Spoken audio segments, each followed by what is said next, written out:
Our second guest this morning on Channel 18 is Barbara Ann Foley, the Director of the Council on Aging. And Barbara Ann, they've given you a very short notice. Window of time. So go ahead. So a couple of brief announcements. We are doing our balance class again with myself. We started about a week ago, and you can really jump in at any time. It's with using some sticks and some balls and some paper plates, and it's to help increase your balance and give you some stability. The course is $24, and we will probably continue through the winter. It's all done in a chair or using the back of a chair. If you're interested, it's Tuesdays and Fridays at 9:30.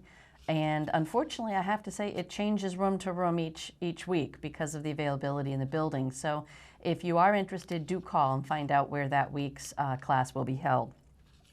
Secondly, we are headed into a new year just around the corner, and we will be continuing our Fire Department and Council on Aging home safety assessments.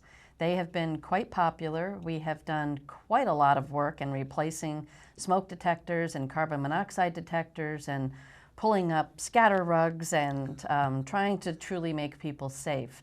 We've also brought some organizer pillboxes and files of life and some other things along the way. So if you're interested, please call our COA desk, reception desk, as we have 3 dates in January, and they're filling up pretty quickly already. I also wanted to tell you that our friends from the Sand Dunes Swing Ensemble will be back both in the beginning of the year in January and again in February. They have a concert that they're going to be doing versus having it at the dinner hour. It gets a little crazy, so we thought we would do 7 to 8:30 in both of those months, and that will be in your newsletter, which will be coming out again just around the corner. I also wanted to let you know that we have some people who've been questioning, is Medicare Part B premiums going up? And I would ask you again to look in your newsletter. I have a whole paragraph from the Shine Regional Director herself, who gives a explicit set of directions as to what is going up and what isn't going up and who it's going up for, et cetera, rather than taking up your time here. Well, it doesn't go up much, does it? No, and most people have it deducted from their Social Security, and a lot of the laws are based on that. It can't go down because of that. So in the newsletter, I will have a good-sized paragraph that will answer all of those questions. You can certainly call us in the meantime if you'd like, but I did want to let you know that it isn't just you that has the question, and that's usually the case, which is always why it's great to call us.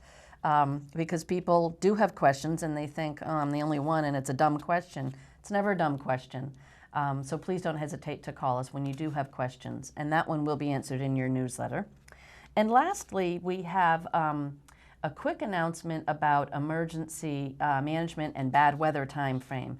So the first is, people think that the Council on Aging is automatically closed when Monomoy school system or what we used to call Harwich High School, is closed, and that's just not true.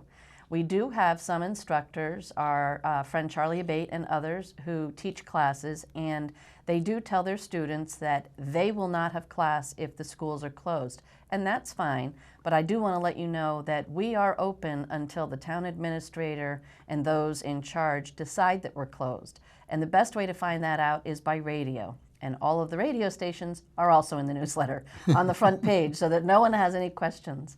The second part of that is, we do not have or carry lists of people who do snow plowing or shoveling. We do not have students or children from the high school or any other school who do that either. Unfortunately, it's just one of those things, we're not allowed to carry those kinds of lists because they all have to have a criminal background check, and students can't have those kind of checks done, starters. And secondly, it's just too cumbersome for us to have to, it would be like having an employment agency. So make your reservations now with whoever you have or have had in the past doing plowing or shoveling, because you don't want to wait until after the storm, honestly. And that's when we get all the calls, and it ties up our phone call when we have real emergency calls of people with no food and no power, and they're trying to get through to us, and you know, the voicemails are all taken up because of people looking for snow plows.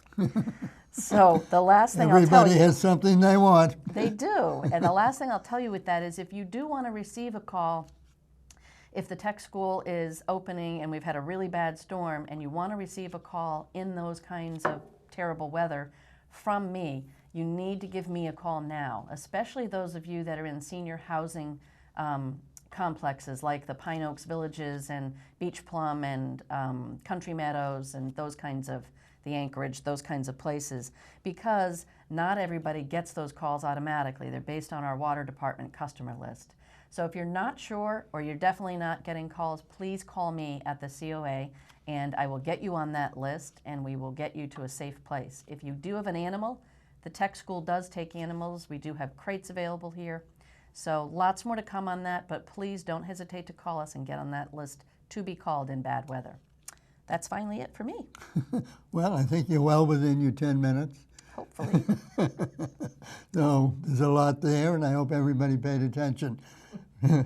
So thank you for coming, Thank and you, thank you and for thank the you for tuning in. information.